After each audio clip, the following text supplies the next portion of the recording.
This sort of underlying message that you're as powerful as you allow yourself to be is one of the things I think has resonated with people for years about Robyn's trip. That she doesn't describe herself as a hero, she doesn't say she's courageous. She actually talks about her fears very openly, but she does it anyway, which is I think the thing that people have admired so much about her.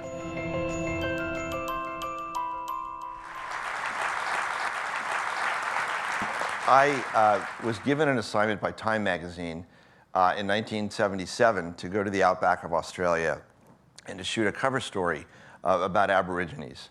And the writer had already written the story, and my job was to go out and illustrate the story that he had written, a wonderful gentleman named Roy Rowan. He had worked with a social worker who had taken him into the Aboriginal camps to get him permission to take photographs.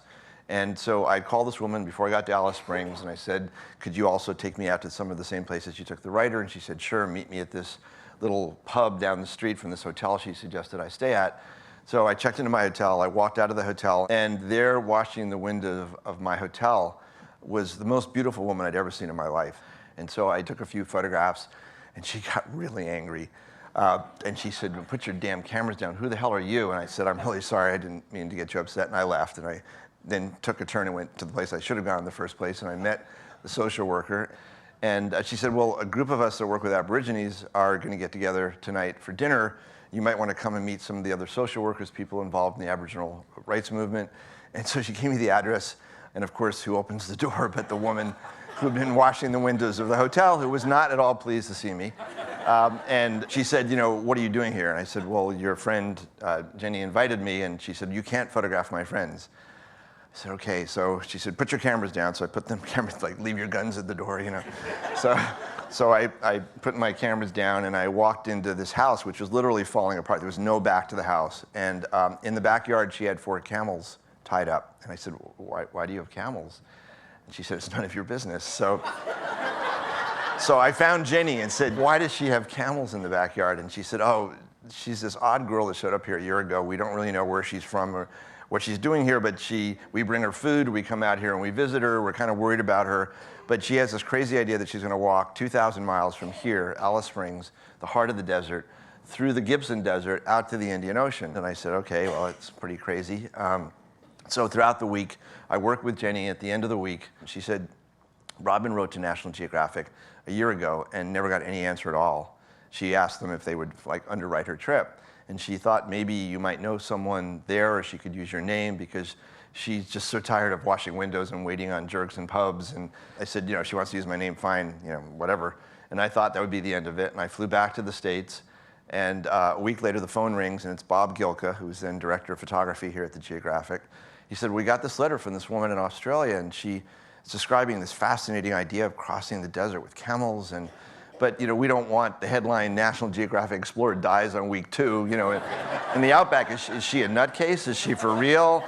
I said, well, she's very intense. I've seen her camels, I've seen her maps. She's very focused. And he said, well, since you guys are such good friends, would you like, I'm serious, would you like to be the photographer that we send out to meet her 5 times in the desert to document her trip? And it's like, I remember having 2 reactions, which is, this is so cool, and like, oh my God, you know, be careful what you wish for. So there's always been sort of a mystery to Robyn's trip, which is, why did she do this? Why did she want to go on this journey? And a lot of her friends were worried that this was a weird form of suicide. Robyn's mother had died when she was 11 years old, and a lot of her friends thought this was some kind of echo of that, and it was a very bizarre form of it. I never thought that, and Robyn certainly didn't think that and doesn't think it. No one at the time knew that she was an unbelievable writer. She's now sort of like the J.D. Salinger of Australia. Everyone reads her book tracks in high school now. It's actually required reading, and they have study guides about it. So Robyn got funding from National Geographic, and it's funny because they flew me back to Australia when Bob Gilka interviewed her to make sure that they really wanted to do this. And we went out and had a drink afterwards, and after the 3rd drink, she looked at me and said, what are you doing here? And I said, what? And she said, what are you doing here? And I thought, oh my God, the woman is actually really nuts. And she said, no. She said, like, I've just completely sold out my whole trip. I said, what are you talking about? She said, I don't want my friends to come. I don't want you coming. And now I've got to write a story for this magazine. I said, Robyn, they're across the street in the hotel. go back and tell them you don't want the money. I mean, you haven't done anything yet. I mean, if you really feel this is something that's going to destroy your trip. And she said, I can't spend another year, doing odd jobs. And this was sort of her conflict from the beginning of wanting to do this all by herself, but also needing some help. And it's something that sort of went on throughout the whole trip. She had this wonderful dog named Diggity that was her daughter, her companion, her friend. So much of this trip was her relationship with this dog. She said that 2 years before she came to Alice Springs, she got a job in a hospital as a janitor, basically, emptying out trash bins. And she said one night, this first week she was working in this hospital, she heard these terrible cries coming from the basement. And she went downstairs and found out they were basically taking strays and doing experiments on these animals, testing them for cosmetics if it burned their eyes and stuff. She said it was just absolutely horrible. She couldn't stand it. So the second night, she waited till all the other janitors left, and she went back in with the keys and opened up all the cages and let all the animals loose, opened up all the doors, and one little puppy had been brought in that day, and that was Diggity. I have goosebumps telling the story. And so Diggity became like her companion, and Diggity saved her life so many times during the trip. It was unbelievable. If a snake or a centipede had crawled into her sleeping bag, Diggity would bark and tell her there was something in the sleeping bag. If she got lost, Diggity could lead her back to where she'd left the camels. But one night, it was a full moon. We were by Ayers Rock, called Uluru by the Aborigines. And she was snuggling with Diggity, one of my favorite pictures from the trip. Obviously, the Geographic, for the most part, uses color. So this picture just sat in my archives for years. And then this picture just became Robyn's official portrait in the National Portrait Gallery in Australia, which is wonderful. I love the picture of her and Diggity together. The first time Robyn saw the rock, I mean, you hear about these things and you think it's like a tourist attraction. But it's actually the middle of the desert, and you realize that this was actually once the bottom of the ocean. Circumference of this is 5 miles if you actually ride around the outside of it. But there's a little cave up there at the top. And in the next picture, you're going to see it's Robyn inside that cave. So one of the things that was challenging on this trip is that Robyn didn't wear clothes a lot. And it was challenging for lots of reasons, as you can imagine. But so I decided I didn't want to send pictures of Robyn, who I was falling in love with, back to the Geographic because I just didn't feel comfortable sharing these pictures. So I would only send the pictures that I wanted the Geographic to see, and the Geographic got really angry at me because you're not supposed to do that. And they basically said, you're never going to work for us again. And I was sort of committing professional suicide because this, I was 28 years old at that point, and I was, my loyalties, to be honest, were to Robyn and not to my career and not to the Geographic. I just felt like, the more the trip went on, the more concerned I was about her, the more fond I was of her, and the more worried I was that something was going to happen to her. And every time I left her, I remember I would look in the rearview mirror of my car and wonder if that would be the last time I'd ever see her. She had brought a cassette player with Aboriginal language tapes to speak Pitjantjatjara. I'm not sure I'm saying that correctly. Most tourists, most people that go out there treat Aborigines like they want to learn about them. They're anthropologists. Robyn really wanted to actually, she felt that there was something that they could teach her. And I think she sort of became a legend. Whenever I would ask Aborigines, have you seen the Camel Lady, which is what they called her, they had such fondness and respect for what she was doing because she was taking the time to slowly travel through the places where they lived, and she wanted to spend time with them and learn from them.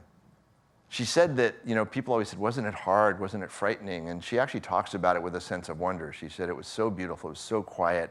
I remember at night when you looked up at the stars, it was, there was no visual pollution, there were no traffic lights, there were no street lights, there were no buildings, and so the clarity of the heavens were just amazing there.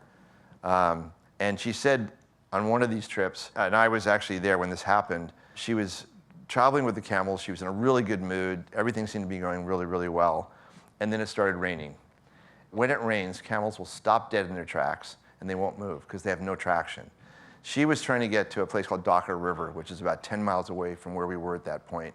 And so she kept going in the rain and kind of forcing the camels to walk. Right after I took this picture, one of her camels, Dookie, fell. And camels are like horses. If they break a leg, you basically have to put them down because it doesn't heal. And he laid on the ground groaning, and she thought he'd broken his leg. He wouldn't move. It took for about 6 hours. So I drove ahead to the Aboriginal mission, and we called a vet who actually flew out. The vet said it looked like he had just sprained his leg, but it was going to take 6 weeks to heal. So she ended up living at Docker River for 6 weeks. You know, sort of life is what happens while you're busy making other plans. This ended up becoming a great experience for her because she got to spend time in this one Aboriginal mission instead of stopping and traveling on. One of the things that was so wonderful about the Aboriginal kids is that they were so excited when she showed up in these villages. This is probably one of my favorite pictures from the whole trip. I just love that you could just see all the body language, all the excitement of the kids, that the camel lady's here, the camel lady's here. It's just wonderful. And it was nice to see her happy too. And the kids really kind of brought her out of herself in wonderful ways. I would show up sometimes, and I remember showing up once and she said, "You Americans treat friendship like Valium." And it was like, you know, really, it's like, it's the insult or challenge of the day. And Robyn was doing this to herself as well, but I thought at a certain point we'd sort of gotten over the initial hostility. And I said, "Okay, what's that supposed to mean?" And she said, "Well, every time I see Americans together, you're all saying, 'Don't worry, everything will be fine, it'll all work out.'" And I said, "And that's a bad thing." And she says, "Yeah, because if you care about somebody and they're doing something stupid, if they're marrying the wrong person, they have an abusive boss, if they're taking drugs, whatever it is, you hit them over the head with a 2x4. You risk your friendship to be a friend, and maybe you lose them as friends." But she said, "You're all cowards. Like, you won't actually be friends to each other because you're afraid you'll lose the friendship." And I remember thinking, wow, that's a really interesting thought. I mean, I'd never, you know, I said, "You know what, you're right." I mean, I'm not speaking for all Americans, but I mean, there were so many conversations like that where she had a completely different way of like approaching things. And it was sort of my year of growing up too. I mean, I was 27, 28 years old, but emotionally I was like 19 years old. I mean, every girlfriend I'd had lasted a week, and then somebody would give me an assignment and I could leave. You know, we'll work it out when I come back, and I would never come back. So, you know, with this experience with Robyn, who was like so much older and wiser than her 26 years, I mean, you know, it was like literally like spending time with a really interesting, profound person that wouldn't let you get away with anything. So, I mean, I was constantly having to either defend or think or be challenged, and it was just, the whole thing was so fascinating. So, at one point during the trip, early in the trip, one morning she woke up and she said, "I had this dream about this Aboriginal man that came out of nowhere and traveled with me." And I had a journal. I was keeping a journal throughout the whole trip.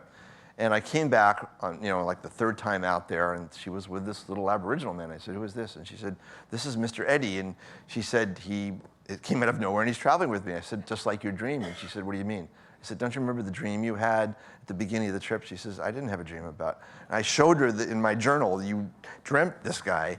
Mr. Eddie traveled with her for 6 weeks, and he was incredible. He was a tribal elder, didn't speak a word of English, and traveled with her for 6 weeks, came out of nowhere, taught her how to find food in the Outback, took her to sacred areas that no one was supposed to go to. Mr. Eddie became one of her most cherished memories of her whole journey. One day, I got a telegram from her. I was in Hong Kong, and the telegram said, "Could you please bring me a rifle?" And it was the same rifle I knew she already had. And the reason is because when male camels are in heat, if you have a female camel, they will kill you to get to your female. So I said to her when she was telling me about the beginning of the trip, "Well, how would a camel kill you? You know, chew you to death or something?" I mean, I'm trying to figure out. And she said, "No, actually," she said, "it's pretty frightening. Camels have necks that are so strong that they can lift 15 grown men on their neck. So what a camel will do is it'll come over and it'll knock you over with its neck, and it'll sit on you and suffocate you." These are very intelligent animals. I mean, it's very interesting that they've actually figured out how to kill human beings, right? But when they're in heat, they have this bladder that comes out of their mouth and foam, and it's like a lot of animals in heat. And if you have a female, they will kill you to get to the female. And if they lure the female off, she's dead. These camels carried all of her food, all of her water, all of her gear. So if they ran away, she was dead out there. So she actually was attacked at one point by a group of wild camels. So and she had to kill 2 of them, which was heartbreaking to her because she obviously, you know, she loves animals. So I had this horrible thought that, oh my God, she's lost her gun somewhere. So when I drove out there, I thought, my God, I'm going to bring her the gun. And it turned out it was a gift from Mr. Eddie. She had her gun, she was fine, but Mr. Eddie just loved this gun of hers. And so he was so excited when I got out of the car and I had this gun. On one of the trips I came out, I was sitting by the fire, and Robyn said, "When are you going to get here?" And I come in about 4 hours before, and I was sitting there and I was talking about something I'd just done somewhere else, and I said, excuse me? She said, when are you going to get here? And I thought, okay, now she's actually now flipped out. I said, Robyn, I'm sitting here across the fire from you. Hello? She said, no, you're not here. She said, you're talking about your Time cover story. Were you going to leave the car in 3 weeks? Did your film get x-rayed? She said, you know, you come out here and you spend the entire time talking about something you did or something you're going to do. And if you're going to be here, then goddamn it, be here. And don't be lost in your head the whole time. And again, it was one of those things where somebody kind of goes like that and you go, you know what? You know, how many of you now have looked at people in restaurants where there's a couple in the restaurant and they're both doing this and they're talking to everybody except the person they're with, right? I mean, if I was going to say, Robyn, if you thought it was bad back then, I mean, the whole world has now turned to that. But again, it was so, I'm not going to say refreshing, but it was so fascinating to have someone constantly call you on things. And then you say, you know what, you're absolutely right. You know, I am totally thinking about what I did or what I'm going to do. And you know, sort of be here now. It's that old Zen kind of thing, right? So, as I said before, every time I left her, I always worried that each time I left her, I'd look in the rearview mirror as I drove away and wonder if that would be my last memory of her, if something terrible would happen to her out there. So I was sitting in Hong Kong one day, and I was working with a writer named Richard Bernstein from the New York Times, and he was at breakfast. I met him for breakfast, and I walked into the Hilton Hotel, and he said, you better sit down. And I said, what? He said, just sit down. So I sit down. He's really pale looking, and he hands me the local paper, and the paper says, mysterious camel lady missing in Gibson Desert, desperate search underway. And I go completely cold. And I thought, oh my God, it's happened. You know, the thing I was the most afraid of. So I rented a plane. I flew out to this little desert town near where I thought I was going to meet her the next time. And there were journalists, there were trackers, there were helicopters. There was like 80 paparazzi out there. And I was so flummoxed and so upset and so freaked out that it never occurred to me that I was leading all of them to her. I assumed she was dead. So I got my car, I drove to where she would have been if she'd been on schedule, and there she was. And I now have all these guys in cars following me with film crews, and before I can say a word, they're thrusting the newspapers in her face with my pictures on the cover. And you know, the whole time, you know, this is what they thought the camel lady looked like, by the way. So before I can say a word to her, I mean, my first thought is she's going to think I've sold her out, you know, like, because I always worried that she thought that, you know, that I was going to, that my career came first or the Geographic came first, and you know, I finally got her away from them, and we were trying to figure out what happened, like, why did people think you were missing? I said, has anything happened? I mean, what would have done this? And she said, oh my God. I said, what? And she said, I know what happened. I said, what? She said, 2 weeks ago, this guy shows up in the middle of the night in a racing car. I said, what? I thought, oh, she really has gone nuts, right? She said, no, in the middle of the night, I hear this motor, and I see these lights coming towards me. She said, I hadn't seen anybody for like 3 weeks. And this guy screeches up with a racing car with big fat tires, and she said his pupils were the size of pinpricks. This guy was so obviously on speed or something. And she said he hit on me. And she said, I told him to piss off, and he drove to Sydney. And she said he was breaking the world's record of driving from one side of Australia to the other. And we found out that he had a press conference in Sydney, and one of the journalists said, what was the most interesting thing about you breaking the world's record of driving from one side of Australia to the other? And he said, oh, I spent a romantic night in the moonlight with a naked camel lady. So all of a sudden, they've made up the story of this naked camel lady in the moonlight in the desert with the racing car driver. She knew nothing about this. And so all these people are out there. They made up the story that she was missing. She was never missing. And then, like, what do you do? Now you've got 80 people in the desert. Like, how do you hide? How do you get rid of them? So one night, I said to her, after everybody goes to sleep, get in my car and just hide, like, you know, in the back seat. And I'm going to tell the guys I'm going for beer. And so we drove to the next town. Her camels were fine, because her camels can survive for 3 or 4 days without water. And we went to town, and I had one of my friends send a telegram saying that Robyn has decided to call the trip off because of all the journalists, and that she's sending a truck to pick up the camels. And basically all the guys gave up, and they left. We waited 3 days. We didn't come back for 3 days. Their budgets ran out. Basically, there's nothing to do out there. So it's sort of a funny scene. This is when she's looking at the newspapers with the pictures of herself. It's just insane. They were even doing cartoons about her.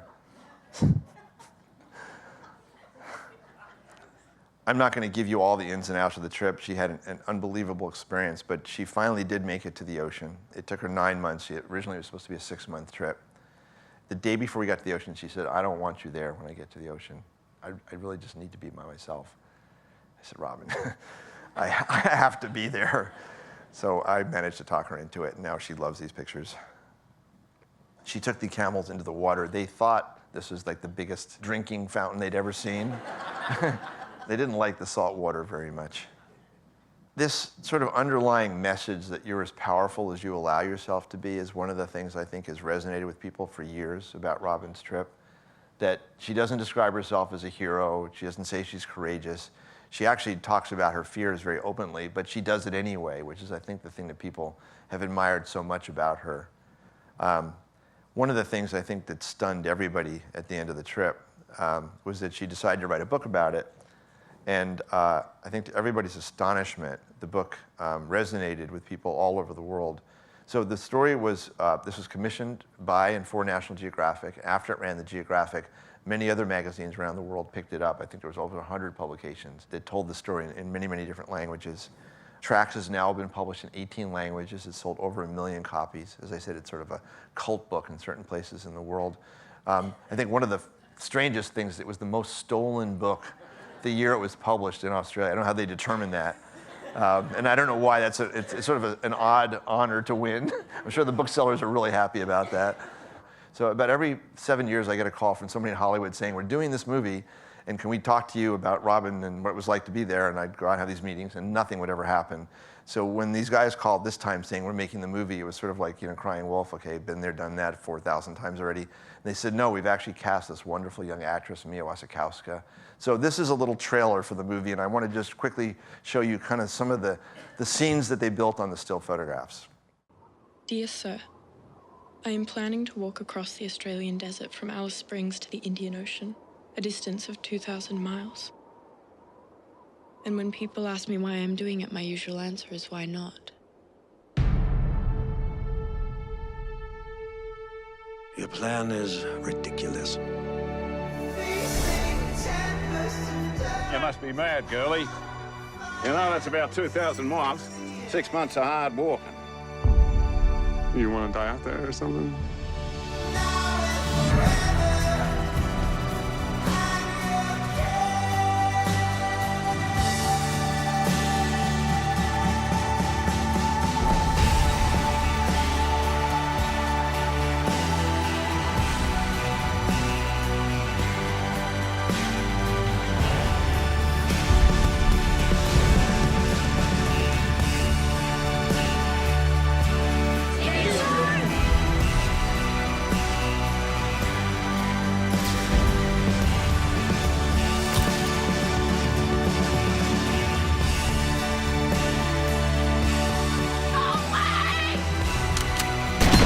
I'm so alone. We all are.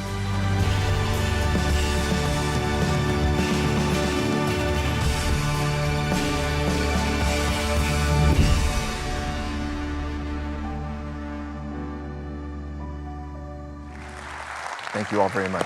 Thank you.